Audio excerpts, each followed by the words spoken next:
Welcome back for a new episode of the Metal Roundtable. I am Metal Rob. With me, as always, is the great Carcass John. And today we have with us from Testament, Dark Angel, doing double duty tonight with Anthrax. That's right. Keep going. Who Oh, else? okay. There's a million bands. There's too many. I'm in every single heavy metal band I think ever. he is in every heavy metal band that ever has been. Awesome. Well, thank you so much for letting us do this. We were on the back of the Justin Bieber sound bus, apparently. The No, replacement bus. This is the replacement bus. This is the first one was Yeah, the that's Justin we Bieber. wouldn't be sitting here if this was the Justin Bieber. We'd be sitting on a speaker. Oh, okay. Well, there was a Justin Bieber bus story while I was getting the laptop going. I thought we were on Justin Bieber's bus. No. By the way, you already know these guys. Hi, I'm Gene. This is yes. Gene the nervous. I was going to say, in. did you even introduce them? No. Okay. No. You all know Gene. I'm not good at this, Gene. Thank you for. Well, you've been doing it for so long. Yeah. That's right. This is going to be number 16 or something. Number 16, that's a lot less years than you've been playing, so. Yes. With every Yes. metal band that ever was. That's right. It's the charm, man. Yeah. Oh, Sweet 16 has never been missed. Well, that's our glitch for the mission. So we're all Okay, done. we're done. You can edit that out. So, before we get going, we have a couple of fan-submitted questions. The first one comes from my wife, as I was letting her listen to some of the stuff and familiarize herself with who I was going to be talking to. And so I played some stuff from Dark Roots of Earth, and her only question was, how many arms does this guy have? So, how many arms do you have? Well, sometimes it feels like I got 3 or 4, and a couple extra legs down there. So, yeah, it all depends on the song. It depends how many arms I need. We only see 2. I can only confirm 2, Audrey, so there's the answer to your question. This other question comes to us from a fan in Boston, a guy named Mark Fields. Yeah, shout out to the great Mark Fields. No, you're doing better, brother. Yeah. So he wants to know, you're Gene Hoglan 24/7. What's it like being so cool all the time? I couldn't even get it out. Can't soft pedal Talk to that. my wife. She'll argue that. Man, you just be yourself all the time. That's really just about it. Freaking Mark. Great advice. Great advice. You idiot, Mark. Mark's awesome, man. Great question, Mark. I love it. Yeah. Thank you so much. You get to be me 24/7. So you were born in Dallas? I was, yeah. How long did you live here? About 2 years. Oh, okay. And then my family moved to El Paso. And I've still got family in both places. And then when I was 4, we moved us out to California, the LA area. So I'm, born in, and I mentioned that to people, born in Dallas, raised in LA. But the one thing I did bring from being in Dallas, and I'm a lifelong Cowboys fan. So Hey, that's pretty good. Go Cowboys. Darn too. We love the Cowboys. This is a big Cowboy fan right here. We got some of their crew coming down tonight. So The Goat, lean in, Goat. The great Lance Pyburn, the Goat, is here. the greatest of all time. Great Richard Paul Harris is here with us today. Richard He Paul. punched me in the stomach in first grade. And you still I can't let it go. Can't let it go. He's keeping him around for the vendetta. For the vengeance. That's right. What do they That's say? right. Keep your friends close and your enemies closer. That's there right. you go. That's exactly There he right. is, right there. So when you got out to California and you were raised out there, when did you realize the scene that was going on, and how did you get hooked up with some of those first guys and start playing on records? I mean, the inmates were running, teenagers were running metal. Absolutely. How did Oh, that yeah. all happen? Well, let me see. I started going to clubs when I was like 12 and 13, and I was a big tall kid. So and they didn't card like they used to, like they do now. They weren't IDing the way they do now. And I didn't drink or do drugs or anything. So my sister and I, she was 5 years older than me. We would go to all the clubs in LA, and we were seeing. This was in say starting in 1981, in the summer of '81. We were seeing all the bands that hadn't broken yet. Bands like, the Great Whites and Rats and Dawkins and Motley Crues and all that sort of stuff. And those bands at the time actually were pretty heavy. Not Motley Crue. Motley Crue came along and changed everything for everybody, but Rat used to be heavy. They were more like Judas Priest than whatever that they turned into. And Great White they were a band, essentially the same band. They were a band called Dante Fox. They were like hauling double bass and stuff, a lots of that stuff. Kind of European influence on a lot of the LA bands. I dug that. Motley Crue came along, ruined it for everybody. All those bands are all poofy haired and all that stuff, and trying to get on the radio. And that's when I was starting to go see, I was super into all the underground metal, all the European stuff, like the new wave British heavy metal. And I started going to see all the heavier bands that I could see. And one of those bands being Slayer in 1983, February 14th, Valentine's Day, 1983, saw them for the first time with Troubadour. And that was like the coolest band I'd ever even thought of hearing. I was super into Motorhead. This band was heavier and more brutal. I was into Venom, heavier, more brutal. And that just began I got so involved in the scene. I had a friend named Bob Nalbandian. You might have heard of him because he puts out those like the Rise of LA Thrash movies. And he's got a lot of stuff. Like you see a lot of his stuff like on Blabbermouth. Hey, Bob Nalbandian, Shockwave Productions. He's got a new film out. He was like my metal guru. I was a 13, 14-year-old kid. He was probably about 18 at the time, and he just had the coolest denim jacket I'd ever seen. So I met him at a UFO in-store, and I just gravitated towards him because everybody else looked like a bunch of jabronis, and this guy had the coolest jacket with all the cool patches, and he turned out to be the coolest dude ever. So started working for his fanzine. I did the very first review of a Slayer album ever. That was Wow. Show No Mercy. Wow. Like you guys know, I sang on that record, so I kind of was fudging it a little bit. Those vocals in Evil Has No Boundaries are fucking brilliant. Of course. But I just got so immersed in the scene, and you're right, teenagers running the asylum. There were no rules. There was no rules to thrash metal.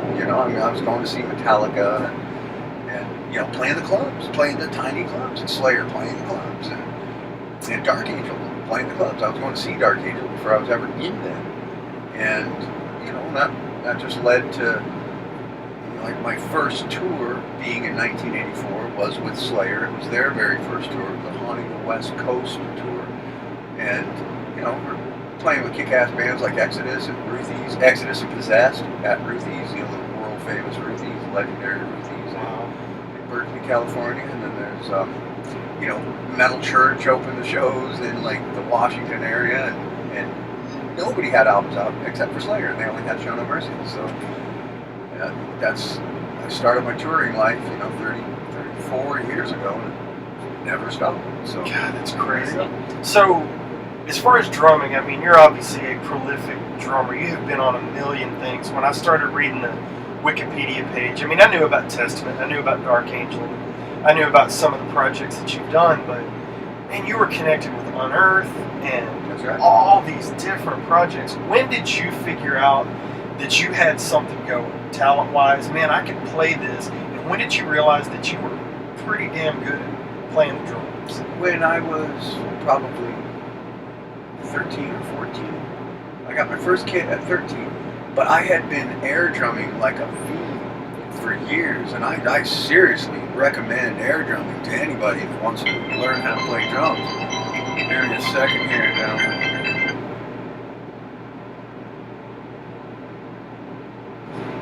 He's Gene. He can take all the calls he wants. Production You guys value. don't worry about this. This is production value.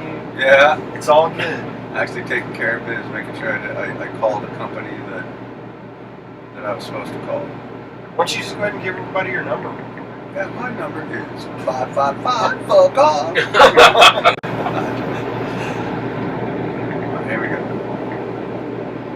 Took care of that. That's good. But yeah, when I was 13, I realized I was getting pretty decent at it. So, when I was 15, by the time I was 13, I knew what I wanted to do. Like I was like, I want to play drums for a rock band, metal band, metal. And there wasn't any thrash metal at the time, so I was thinking, okay, my band's gonna sound like, like Raven, wiped out era Raven, this crazy psycho double bass sort of thing, or Anvil, or something with a whole lot of double bass with some Motorhead. And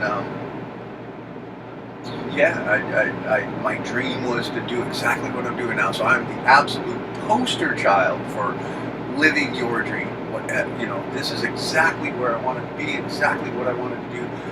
Really, when I was 11 is when I started conjuring this life, and I saw myself doing it, and now I'm doing it. So there you go. So you said you went out, when we were talking outside a minute ago, you talked about being working on the first Slayer tour. Did you work on it, or you were touring with them, or what was that all about? I was their light guy. Okay. I was their light dude, and the whole reason I started doing lights for them was I went to every one of their shows in LA. Even all the VFW halls and park and recreation centers that they play, and all the clubs that they play. I could get into all of them. And there was one. I just became friends with the band at the time. And one night, their light guy, their normal, regular light guy, didn't show up. So Tom just said, "Hey man, can you run that light board over there?" And I was like, "Yes."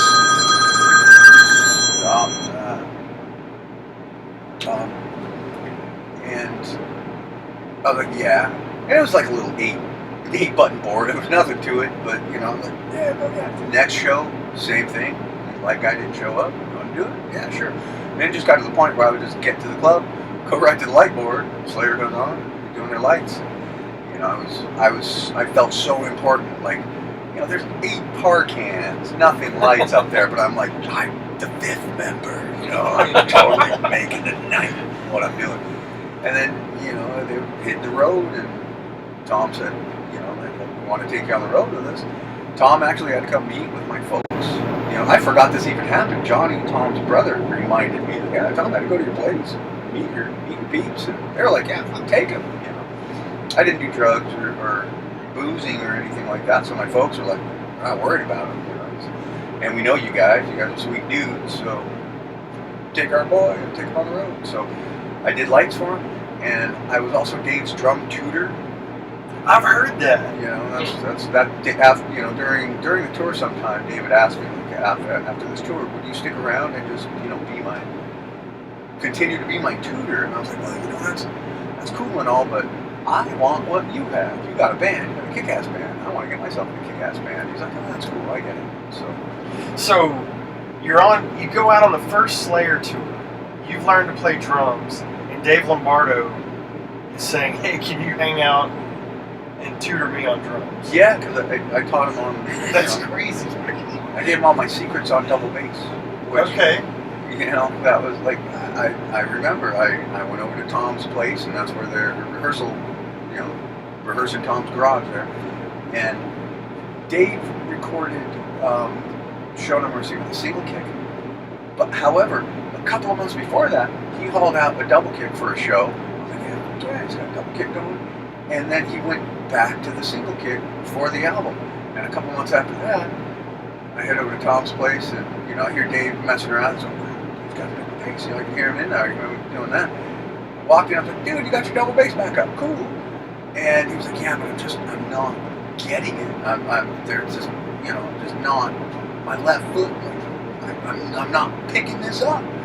And he's like, I told him, like, well, let me give it a shot, So he climbs up behind his kit, I climb behind it, and I sit down on his kit, and I just start flying because I've been, doing double bass in air drum theory for so long. I had a single bass kit at the time, and Dave, he looks at me, he's like, dude, I've been to your house, I've played your drums, you have a single bass kit. When did you get a double bass? How long have you been playing double bass? And I look at my watch, I'm like, I don't know, what time is it? This is the first double bass kit I've ever played. He's like, fuck, you were flying. What were you doing? I was like, well, let me see. I'm concentrating on my left foot.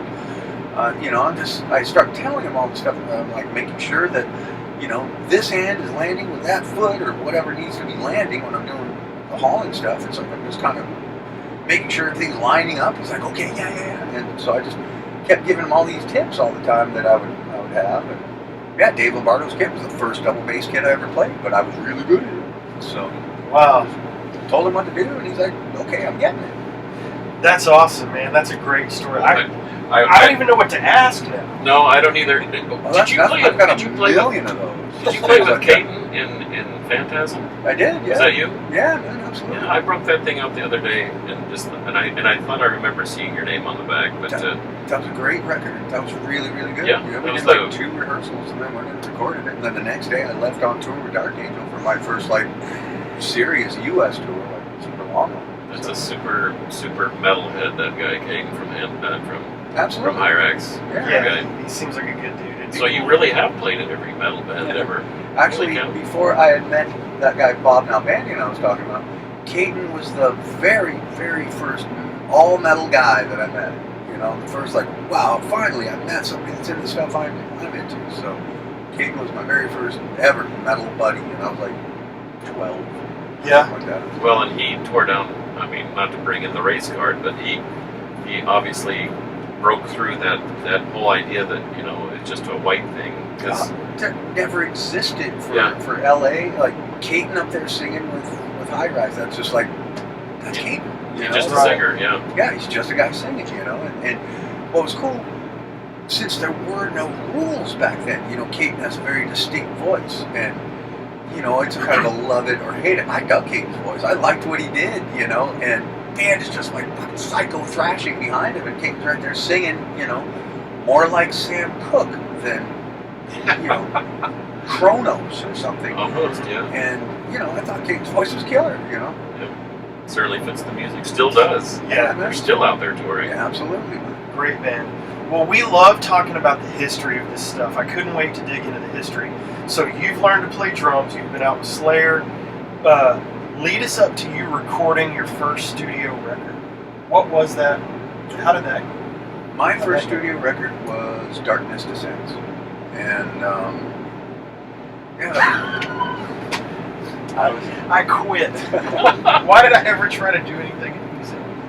Go ahead. Sorry. I was 18, and we started recording the drums on April 14th, 1986. And the only reason I remember that day was that was the day that we were about to bomb Libya.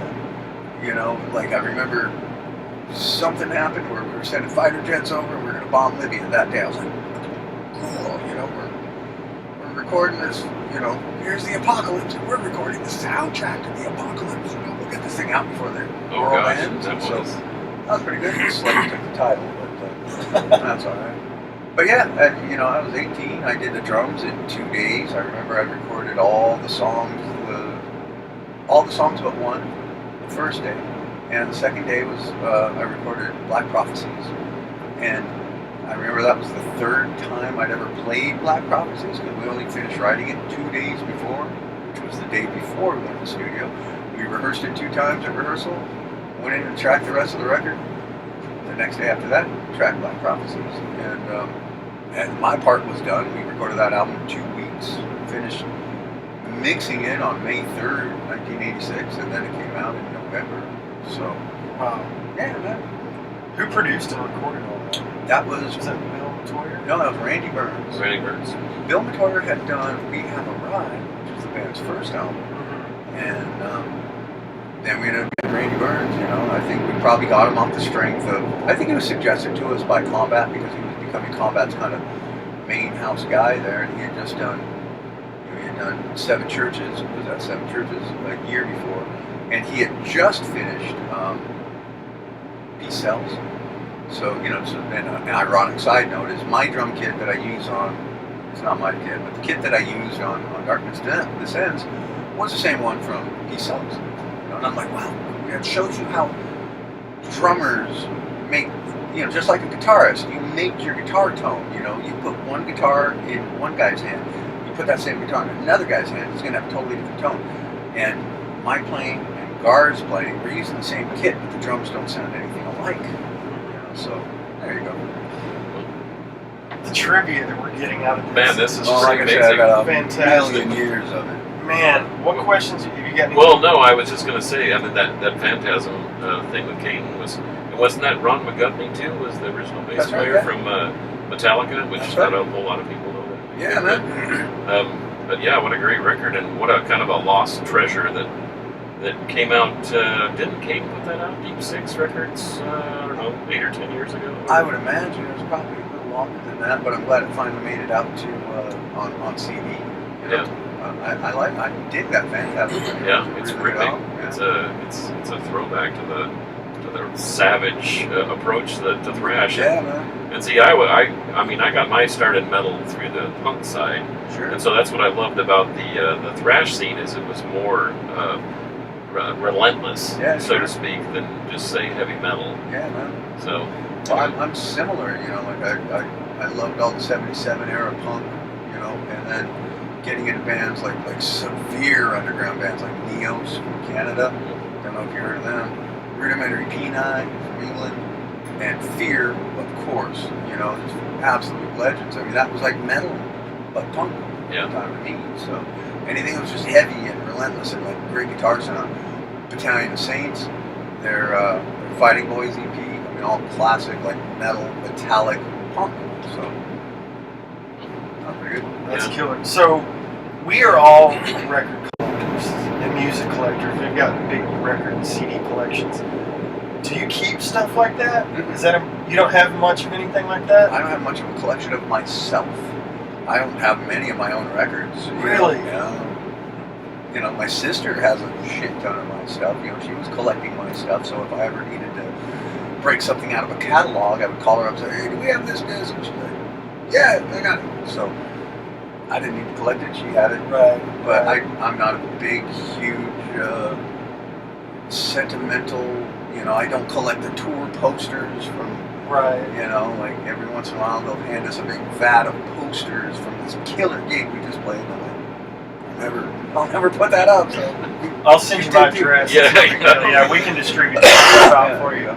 Well, you're living it. You're not. Right. You're not looking at it from a distance. So that's probably why you're just plowing through. I have a lot more to look forward to. So Yeah. you know, you keep looking back too much, and you forget to look forward. And that's why I don't look back all that much. Right. How many Anthrax dates have you? Yeah, I know you're doing double duty with Anthrax tonight. Mm-hmm. Is that just an every so often kind of thing, or Yeah, how does that work? I'm doing 4 in a row on this one, and then Charlie's coming back. And, you know, Charlie has his reasons why he does what he does, and I'm here and I'm happy to do it. And you know, it makes for a really, you know, fun day for me. You know, like I'll tell him, Charlie, stay at home, man. I'll finish it for you. I'll do all the shows. Man, just stay at home. I got you, bro. So you know, I like doing it. And you know, a few years ago when it first happened, we were doing, it was 70 minutes with Testament, and then I was doing the headlining set right after 90 minutes with Anthrax. And I was stoked on that. 2 hours and 40 minutes, and I bring that on. I love that. I like playing, and it's all a good cardio, you know, good cardio workout. So I can have these guys rough up the dude from Napalm if you want to play for them. Yeah. I mean, I can't do it. Danny's a pretty nice guy, but you know, I can put him in a headlock or something. Yeah, it won't take long. Take a good 7-second headlock. And I'll be triple dutying tonight. We're stoked to see Napalm. We've not had a chance to see those guys, so this will be a lot of fun. Yeah, man. And on the rest of the Slayer tour, I mean, nobody knows this. We haven't made any announcement or anything, but I mentioned to you guys earlier, I've been directing the video screens for Slayer for the last month or so. So just, you know, that's really fun. You know, when I got the triple duty day, and I'm in the day all day long. I'm running from like 10:30 a.m. to, you know, 11:30 at night sometimes. So that's pretty good. I like doing that. I like staying busy. Yeah, that's cool.